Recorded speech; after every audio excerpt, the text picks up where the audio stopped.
round of Professor Brewer's grading anyway. Oh, Okay. sorry, Professor Brewer. Okay. Okay. So how do we want to facilitate this? Do you just want to talk about some overall themes first, or do we want to go through chapter? We can start with like chapter 1 and just talk about stuff that we what we noticed. what we noticed, what Okay. we got from it, I guess. So Luke and I, we were talking about how like when we saw this, the South got something to say. Yeah. We were like, wow, what is he going to talk about? You know, like, but it really was a lot more like the language started to become a little bit more difficult to read. I thought chapter 1 was the difficult reading for sure. Yeah. There were some things like he was throwing out big words in there, like fundamentalists and Yeah, that part I had to have my roommate help me decipher because I was confused on what. I'm hoping you guys can help me with that one. Yeah, like cruciacentrism, like a stress on the sacrifice of Jesus Christ, Never knew that word. Just which seemed like unnecessary, but I also thought a lot of things that he's talked about were pretty vague and hard to follow. Like later on in the chapter when it talked Yeah. about yeah. So he started up like, yeah, let's go through with kind of where he starts. yeah, okay. You want me to, Yeah, okay. see what you guys summary of what you think. So he starts up talking about growing up in a Black Christian home with, I think sounded like single mom.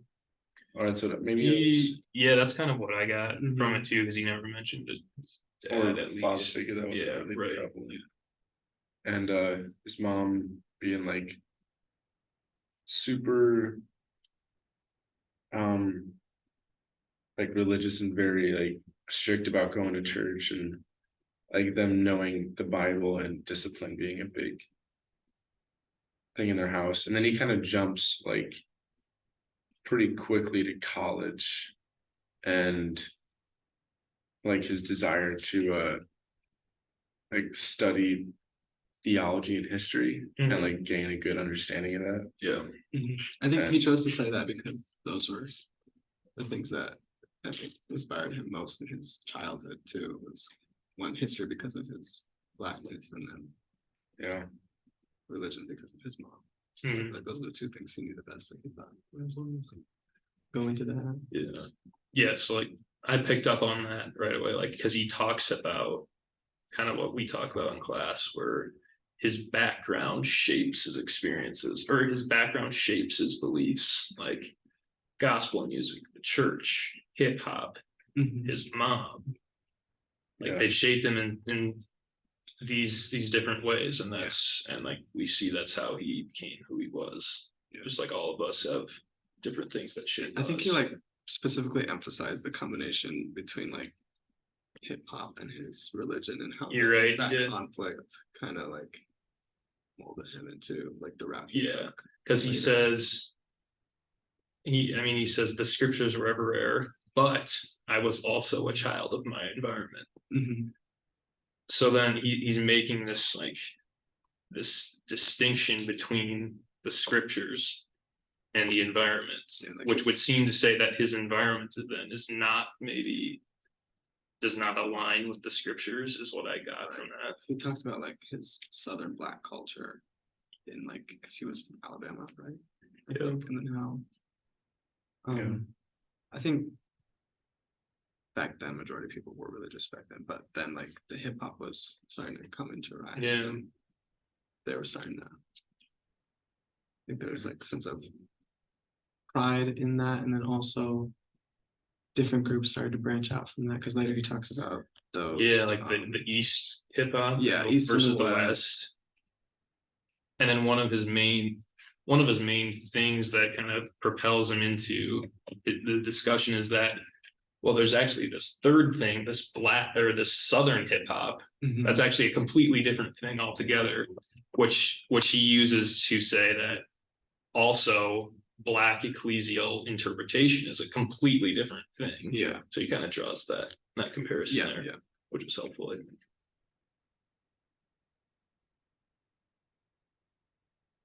Let's see. Yeah, he says, I knew the Lord and the culture. And he talks Sorry. go ahead. And then he says, both engaged in a battle. So he kind of talks about this two separate things and they're at battle with each other, which I thought was interesting.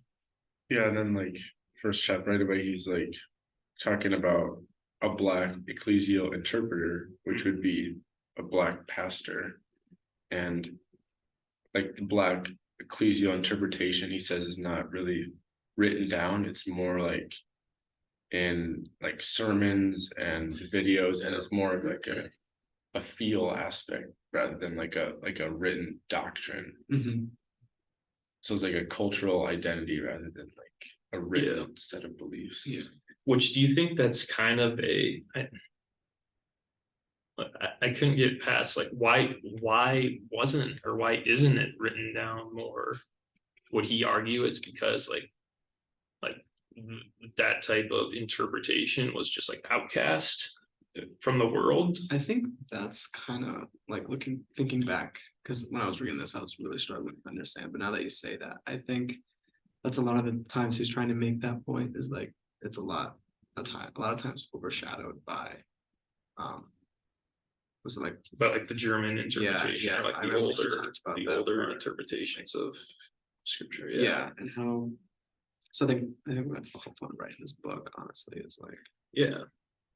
So he's getting his voice, like his what he would argue is the best interpretation of scripture into the foreground, I as guess. well as like what scripture means to Black people and how they have Right. used it throughout their history. Yeah. And what it means to them. Yeah, so I noted that like he says the black church tradition is largely orthodox in its theology, which I didn't take the time to like check. Like he says these statement of faiths of these three like Black denominations. I didn't read those. But I like the AME CG, Mhm, COGIC. yeah. But what was interesting is like when he's talking about like everything is revolving around like white progressives or white evangelicals. And then like my first thing is like I think I tend to like just throw all Black people into like the progressive camp, which is unfair to do. But it's interesting that like, or it was encouraging to me that like he says like Black evangelicals have dissonance on like some of the issues from everything. Like Mhm. it's not like they just completely agree with like progressives on Right. everything, or I mean white evangelicals, or so that was interesting. Yeah.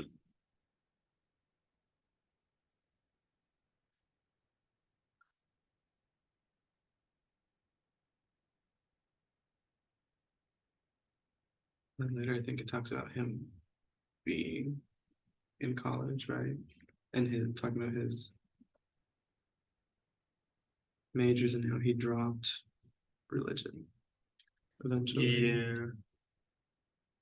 Yeah, the reasoning he gave for like dropping his religion major was because it didn't ask the right questions, like the right difficult questions about theology and like cultural history, or at least from his perspective. Like, Yeah. Is that when he had that conversation that he felt like the Bible was being stripped away from him, and like so it like because I know he talked about that's when he talked about the white fundamentalists, I think.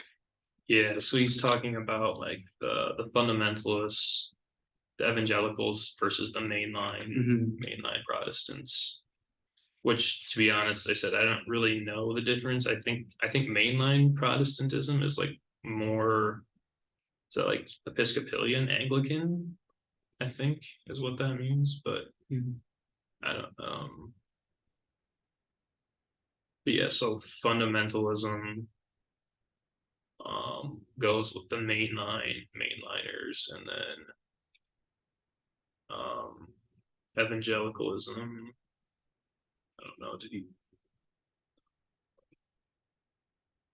yeah, this was a tough section because I didn't really know what he was talking about. But Because they were trying to They're talking about the evils of white fundamentalism towards the Black community, right? And then, how they use the Yeah. Bible to justify. so they were trying to yeah. take away the Bible as a means for justification. But then at the same time, he felt like, okay, but what about all the Black people that turned to the Bible for hope and dignity in a culture that, and then so he feels like that doing that is denying them of denying the Black people of that feeling that they had Yeah. about the Bible. So that's why he didn't like it also. What do you think about that?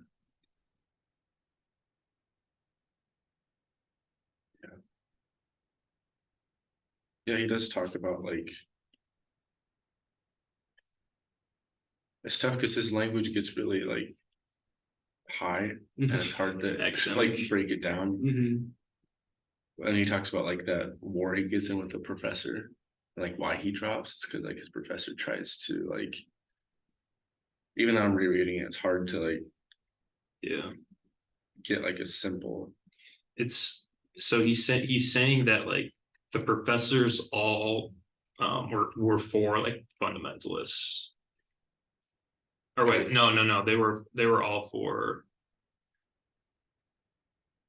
Yeah, they were trying to. yeah, get, they were all for evangelicals, They were right? trying to get rid of. So they the were white- taking the Bible away from the fundamentalists, Yeah, is what he says. But then he says he also, in that process, he robbed the Black Christian community from the rock on which they stood. Mm-hmm.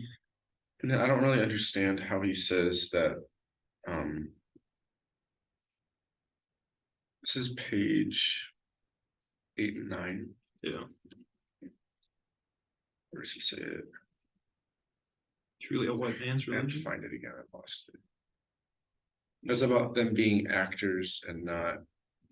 And being acted being upon. acted upon. Yeah, I remember that quote. Oh, it's like middle of page 8. He's like, we believe that the older stories, where he's in Black students did not enter in as actors, we were acted upon. Our suffering functioning as an example of the evils of white fundamentalism. Also, fundamentalism is like they're saying that if you rely, like if you can use the Bible to justify your sins, so you shouldn't just use. So you're taking the Bible at like a too fundamental level, Instead of like interpreting it to. widening your. Okay. I think Yeah. now that makes a little bit more sense. Widening your viewpoint and seeing Okay. actually what is going on. Because yes, if you take any verse from the Bible, it can be used to justify something terrible, Mhm. something evil. Yeah. Yeah, that's a good clarification. Okay. So I think when he's saying that they didn't take the Black point of view into account. They were just seen as Yeah. victims. Well, and they were like they were focusing in on these verses about slavery, Yeah. like slaves obey your masters, but really they're not talking about Jesus having compassion and empathy. Or even like people, like the equality of people. That's Yeah, everyone's Yeah. made in the image of God, Mhm. right? Yeah. Yeah, and then they attribute that to white fundamentalism and say Yes. that, if you like the white evangelical, then he says,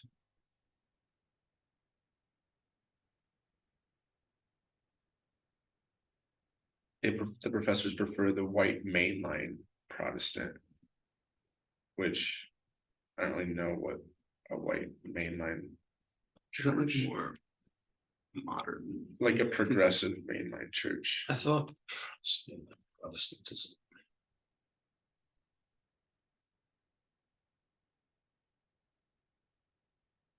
Which is like he says Is that like opposed to biblical literalism? So it does seem like it's just like theologically liberal or theologically. so it's like we, instead of like taking the Bible at face value, we interpret it to come to a consensus on like issues in the modern day.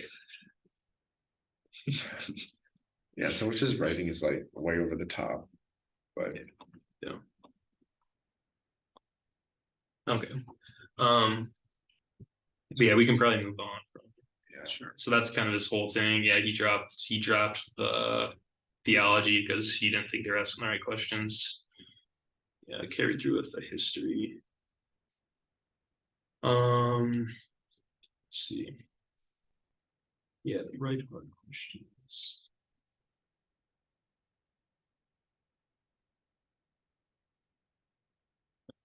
That was about as much as I got from this chapter, as much as I could at least, because the rest I felt was a little too vague and like, I don't know, maybe I'm not equipped to understand what he's talking about for the rest of the chapter, but It was just really struggling. Yeah, I felt like the rest of the chapter is just like this, like almost like this request for the reader to consider, like, Yeah, I Like, feel like he's like- offering just like background of yeah, Mhm. because so what he goes into next is this whole idea that he wasn't seeing himself represented. And I guess this is kind of back to his college too, but like he never felt that his camp within the black church couldn't get their or wasn't getting their voice heard. And he even talked about like he didn't even talk about like the black progressive. Like Yeah. he which he also said is like just as bad. Like he kind of said there's two extremes, yeah, like this white racist fundamentalism, but there's also this extreme of black progressivism, yeah. which I don't know, so that might be.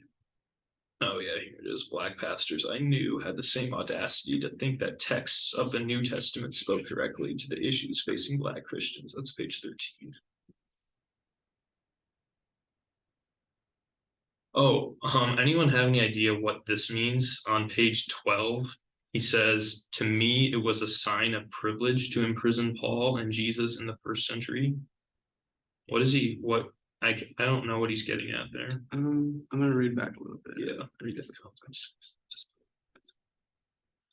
Which I speak to the experiences of black believers when there was an attempt to provide practical application text. These applications were too often designed for white middle class Christians. Others decided to text them.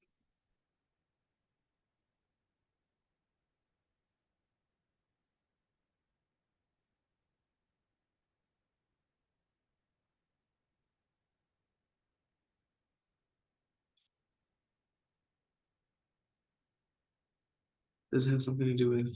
So he's criticizing his own. He says, "What an audacious thought." So he says, "To me, like previously, it was a sign of privilege to for them to be in prison," and then he's like, because then he wrote the scriptures that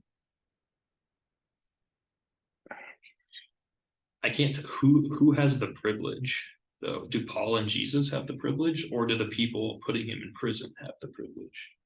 It's a privilege to imprison Paul and Jesus in the first century.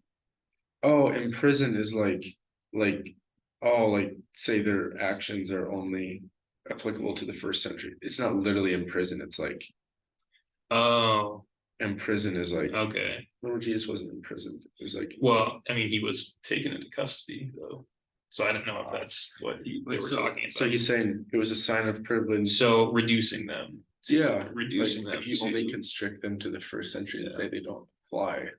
Oh, Oh, okay. So I am privileged if I say that doesn't apply to me. So the black pastors were saying like the Jesus's like stuff applies like very fiercely to like right now. And like so there's two extremes, right? Like the black pastors are saying like he's totally speaking, calling out these white racists and oppressors. mhm. He's saying like that's a little extreme. But then he's also saying like it's a sign of white privilege to just take Paul and Jesus and put them in a box and say Yeah. like, oh, they don't apply. Why is it like why is that a privilege though? Because it doesn't, because they can like their conscience can get away with it without Or is it feeling. more like Old Testament versus New Testament that they're talking about? Or as it talks about Yeah, well, he says New because Testament spoke directly to the issues facing black Christians. because the majority of the US was like white middle class people. Right. Still is like So they could get away with it easier. no, it's because they get because they make up the majority, they get more interpretations that cater to their worldview. And that is a privilege to them. Yeah, because they are the majority, Yeah. most of the messages are directed. Which this is convenient to them, Yeah, which is why it's a privilege. Okay, yeah, I guess. but That took a lot of extrapolating. Yeah. It's dense. I'm at 27%. Okay. hope we make it through. We're probably about halfway. Sorry, Dr. Bort, my computer is old. What time are we at? Are we halfway? Yeah. Okay. Over halfway. Nice. We should probably go on. Yeah, to actually, we can probably, anything else in chapter 1 that was. Oh, interesting thing, like, when they're talking like about the, who is this? Oh yeah, so God is fundamentally a liberator. So the idea that,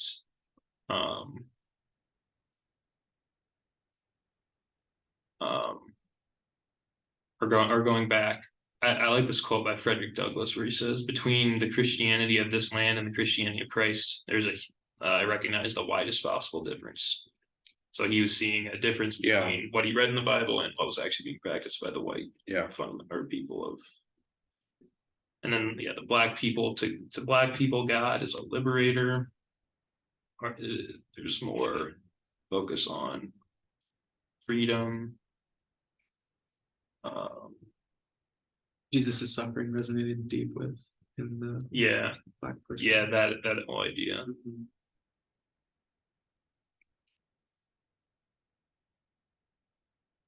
I don't know. I didn't really understand this whole idea of like creating a canon. Within a canon, I was also confused. Yeah, like at the end of the chapter, he gets like Canonically, more and more like theological and philosophical when he uses bigger and bigger words. Yeah. As Therefore, I contend that the enslaved person's biblical interpretation, which gave birth to early black biblical interpretation, was canonical from its inception. I don't know if he's saying that's good or bad. He's probably saying that's good. he's probably just trying to state it. Yeah, true. He could just be stating it, but the idea that's canonical Or means he's it's like, stating that statement that he's making is true. Or like there. I think he's just saying, yeah, it's true, or he has seen that it is true based on this. Then he asks if like black people created like their own canon within the canon, like That's what I rejecting- didn't get. Yeah. Well, he's just saying like his mom rejected verses about slavery. So it's Or, like, yeah. do blacks have their own Bible where they just reject passages about slavery because they bring up like, Which, yeah, I really didn't. I appreciated that he covered that, but which was good. Yeah, so the whole idea, themes of this chapter is that he basically just lays out the argument for why the background behind why black biblical ecclesial interpretation is important. Yeah, like we can learn from it, and we should acknowledge it. Yeah. I think the rest of the chapter is him outlining the rest of the book. Yeah, it is. So Okay, we can move on to the second chapter. let us move on. Freedom is no fear, the New Testament and the theology of policing. This one was easier to read. yeah, It's pretty A straightforward. little more narrative. Yeah. And he just tells a story about. All right. His encounter with the police. Yeah, his encounter. And how he did, and how he felt fear. Confusion, didn't know what was happening. It is surprising that he got, maybe not so surprising, I don't know, but he got stopped between 7 and 10 times on the road. Which, yeah, it's pretty crazy. yeah. And then he like, what is he? He like offers to cite statistics about like, Yeah, right. but then he like, Probably because that's just been done so many times, and like he says it's not Yeah. worth it if you're not gonna if you're not even open to Yeah. changing your mind, like it's not worth citing the stats. yeah, which is that, yeah, that he gets kind of emotional there about it, I feel like, or like, I feel like. He put, I don't know, that's Yeah. what Yeah, I but felt like- like reading it. It like reflects back to. What was it, The Color of Fear? That we Yeah, watched, yeah, I kind of got a little bit of how that. it's like his experiences and how his emotions and his experiences. Um, basically saying that like he was going to state the statistical facts because people have been Mhm, not acknowledging what he has experienced, yeah, and again ties back if you're like not even going to listen, then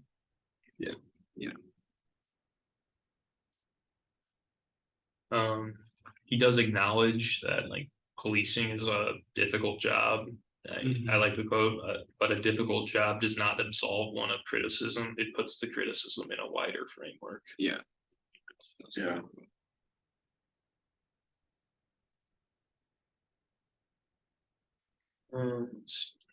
I don't really. Like on page 41, when he talks about like the statistics about Black folks and our treatment at the hands of the police. And he says, I'm not gonna list statistics because they probably won't convince those who are hostile. And he says, furthermore, they're unnecessary for the experience of being Black. Like if you are Black in this country, and he's like, we know, like as like Black people, we know, and this book is for us. And I really don't like that because it like So yeah, that's kind of, I get that too. Go, sorry. it's like I'm not going to list a statistic because like if you know, you know. And it's like, okay, that's like largely like an anecdote. And like that doesn't really, that just leaves white people who are trying to understand the situation like on the outside looking in. What's the word? He puts off maybe people, Yeah. white people who are reading the book a bit. Because when I did feel the same when I read that, I'm like, wow, okay, so then I'm just gonna shut the book. Like this guy's not talking to me anymore, Yeah. And like maybe we aren't his audience, actually. I don't know. Who is his audience? That's kind of what I got like when I read that, or now hearing you guys say that. I think it's more like he still wants to keep something for himself and the Black community to understand. That's not like he's explaining as much as he can, because I feel like the statistics have been stated time and time again, and this is not the book for that. Yeah. It's more like I feel like that's not his goal, Yeah. but it's more to also I feel like it's a way to help also other Black people to understand where he's coming from, maybe give them a sense of hope from this book or a sense of Yeah. pride and identity. Because he says like the stats are basically says stats and experience are two different things. Like Mhm.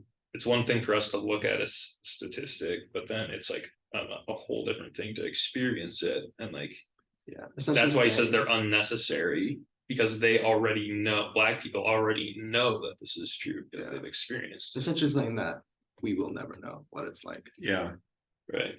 I do think there's like a risk though, if you do promote something like that, like you'll never know because you've never been in my shoes. It's like, are you just grouping together and making something as the Black community, are you like making that your identity is like we are abused by police officers and just like trying to Like a victimhood mentality. yeah, it's like maybe like I'm not saying that he's going after this, but there's a risk that like you choose like the empathy that you get from something like that over like an actual like inclusion. And it's like this tough parallel. It's like, it's like this weird like dichotomy, like he wants to remain separate and yet like be a community. And it's like this weird. Yeah. He also he wants us to empathize for them while staying away from them. Yeah. Or staying not away, but in Like in our lane-ish Yeah. a bit. I don't know. Yeah, I get I what see you're where you're saying. coming from, but I also think that it's a way of like him speaking on a different level to Black readers. Yeah. In a way, it might seem isolating to other people who aren't Black. And I don't really know how he would incorporate or like allow us to feel like it's hard, obviously, to talk about something like that and Yeah. be exclusive and inclusive at like a good degree. I don't know. Mhm. So. But yeah, no, I get your point for sure.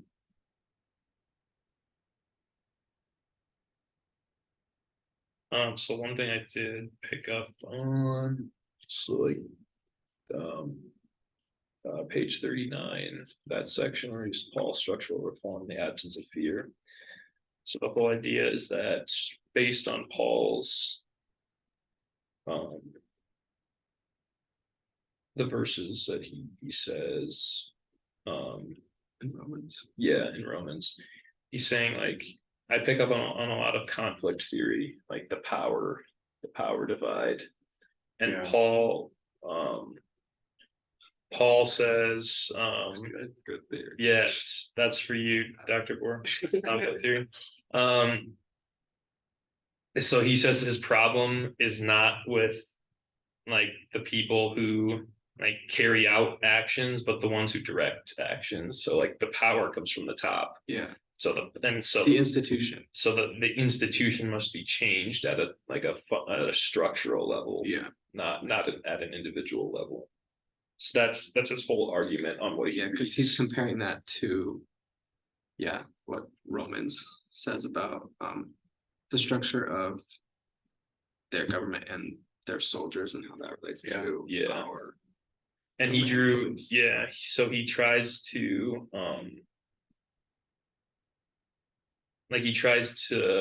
draw parallels between how police engaged the Black community with how the Romans engaged the Christian community. Mhm. And which I get it. I also kind of thought it was kind of a stretch to do that because there's just so many different factors. I understand though, it's a group of people who arguably has power over another group, and so they use force at a institutional level to retain power, I guess is his Right. argument. Yeah, he says they bear striking similarities to the encounters African Americans might have with the police in our day. So we would have like a functionalist perspective, like we view the police as like just like the carriers of justice, Maintaining law and order. whereas like the Black community has been maligned, so they have like that like conflict theory, like so they read that passage about like Paul commands people to like respect those in authorities, Yeah, which is like we would be like we would focus on that. like respecting the authority, and they're like, well, what if the authority has been corrupt? They would Mhm. focus more on like the authority being accountable to God. Yeah, because So, like- God is over the state. Yeah. So I think he just touches on like how we read that differently. Which Right. I've actually never Yeah. thought of it like that before. That was pretty idle. Yeah, because like he says, do you wish to have no fear of the authority? Then do what is good. And I'm like, yeah, perfect. Like just follow the rules, Yeah. and you won't have any problems. I wrote those rules. But yeah, so what his saying is that like, for rulers are not a terror to good conduct. Well, what is good? How is good conduct defined by the ruler? That's basically Yeah. if maintaining your social class is good conduct, then yeah, doing that, even though that's evil or like just being put in your place, so to speak, I guess. Yeah, that's a bad rule. So he said, I mean, then do what is good. Well, that's not necessarily doing what is good, just like following bad rules. So I think, yeah, the overall argument that he's saying is like the injustice within like the systems that carry out what the institution has created is developed through what the institution has.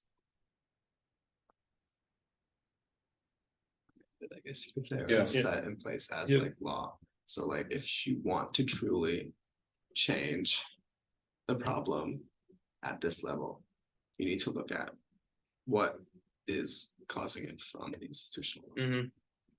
Reform, if there is to be a reform, it must be structural and not merely individualistic.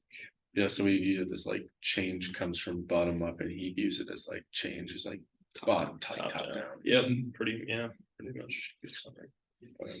Because then he talks again, like back to that Romans 13 verses 3-4. He says that Paul does not focus on individual actions, but on power structures. And again, like you said, that's how they Yeah. would read Yep. that part of the Bible. Yeah, Their interpretation of it. I don't know, I was thinking he didn't really mention the passage about like when Jesus talks about like going the extra mile for like if a Roman official commands you to carry his like bag, like go an extra mile, or like if someone asks for your cloak, give him your, Turn the other cheek. Or Yeah. give him your tunic. but like he does give that example of a Roman officer who would have been like an abusive. So it's like I wonder how he would approach that, like if he does keep that same narrative that the Roman like The Force. structure is bad. the Roman force, and they're like commanding, Yeah. like he would like translate that to like the like white police officer commanding the black citizen to do something. Like, do you go the extra mile? Like, do you I kind of Because thought, that's a very individualistic setting. yeah, That takes place at a very individualistic level. Yeah, and Jesus commands you to go the extra mile at an individual Yeah. level, yeah, which that's a very good question. That's a very good insight. yeah. I don't-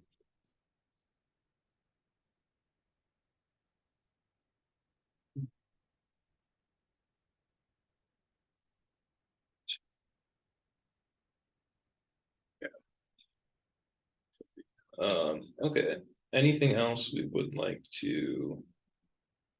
What was this whole, I didn't really. What was the whole thing on John the Baptist? I kind of skimmed this last section.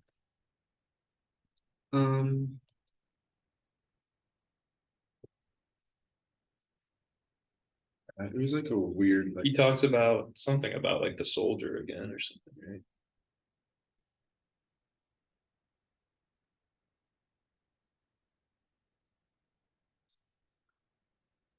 Oh, do not extort money from anyone by threats or false accusation, and be satisfied with your wages. So I think it's just explaining more of the responsibilities of what policing should be, right? Because it says the responsibilities of police officers, John the Baptist, the Oh. witness of John the Baptist, and the responsibilities of police officers. So examining, basically saying that John was focusing on issues of policing and power, policing in the image of God, and policy, policing and money. Yeah, I see that now. Talking about bribery and extortion Mm-hmm. and Like, yeah, and then also Jesus's crucifixion and Pilate's unintentional profound words, behold the man. Talking about Jesus.